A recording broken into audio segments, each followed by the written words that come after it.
ओए होए होए, इतनी खुशी, दिल गार्डन गार्डन हो गया, क्योंकि हमारे captain, the legend captain Shan Masood ने सेंचुरी लगा दी। 4 साल बाद सेंचुरी लगाई है उसने टेस्ट क्रिकेट में। व्हाट अ ग्रेट अचीवमेंट, बहुत ही अच्छी अचीवमेंट है। खुशी हो रही है, मजाक नहीं मैं बना रहा, ये खुशी है। मुझे तो ऐसा फील हो रहा है जैसे पाकिस्तान कंट्री की इकोनॉमी सेट हो गई हो।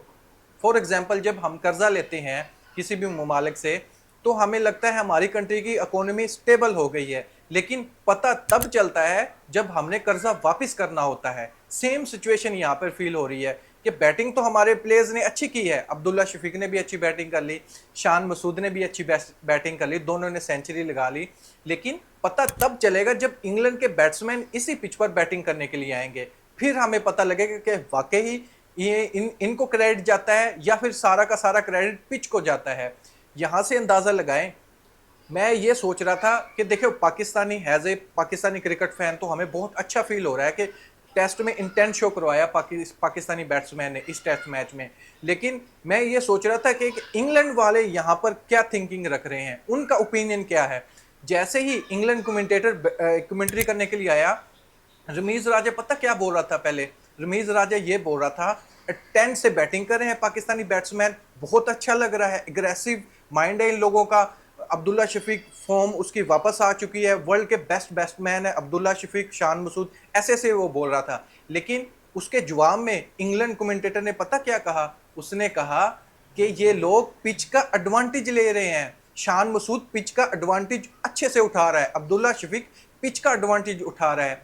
उन लोगों के ये लफ्ज थे। लेकिन दोस्तों, आप लोगों को मैं बताता चलूं, one of the best cricket ground दुनिया का पता कौन सा है? वो मुल्तान क्रिकेट स्टेडियम है। हिस्ट्री आप सुनिएगा इसका।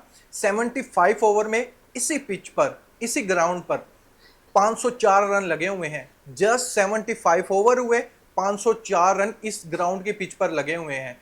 और ये अचीवमेंट नहीं है इस ग्राउंड की, एक और भी है। बांग्लादेश हमें यहाँ पर पीट कर गया हुआ है एक बार। इस सीरीज की नहीं मैं बात कर रहा जो अभी 2024 में हुई, उससे पहले की मैं बात कर रहा हूँ।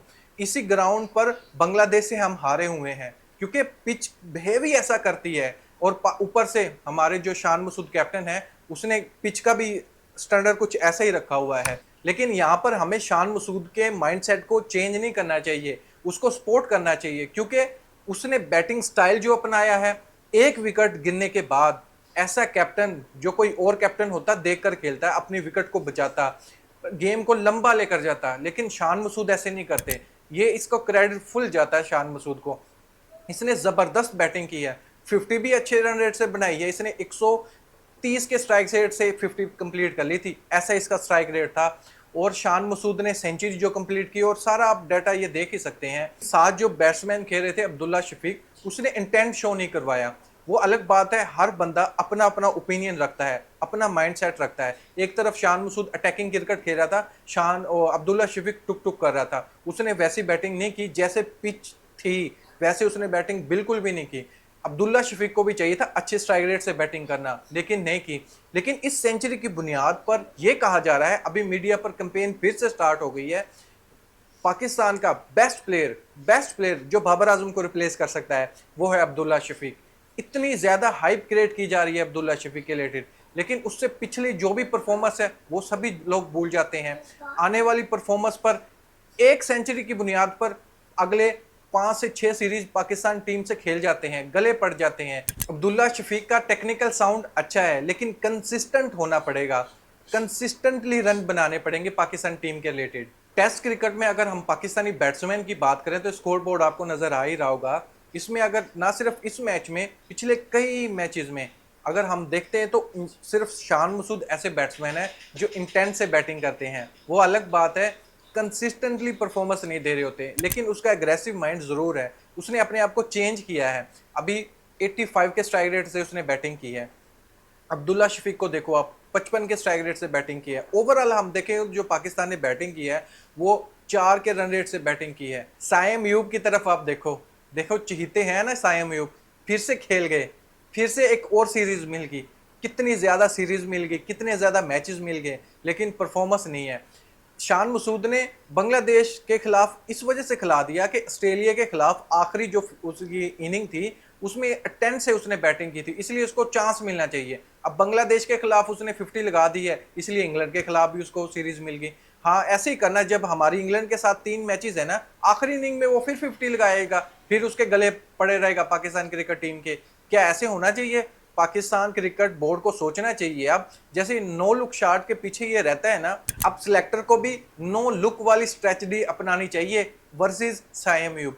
इसको बिल्कुल इग्नोर कर देना चाहिए, इसको खुदा का वास्ता ना खिलाओ, ना खिलाओ, ना खिलाओ। अभी ये कच्चा है, अभी पकने में इसको टाइम लगेगा, अभी से आप पाकिस्तान टीम में इसको ले आए। यार हुरैरा को क्यों नहीं खिलाया आप लोगों ने? कामरान गुलाम को इसकी जगह पर सिलेक्ट कर सकते थे, क्यों नहीं किया? टेस्ट में वो अच्छा खेलता है, ओडीआई में वो अच्छा खेलता है, लेकिन आपने फिर साइम अयूब को खिलाया।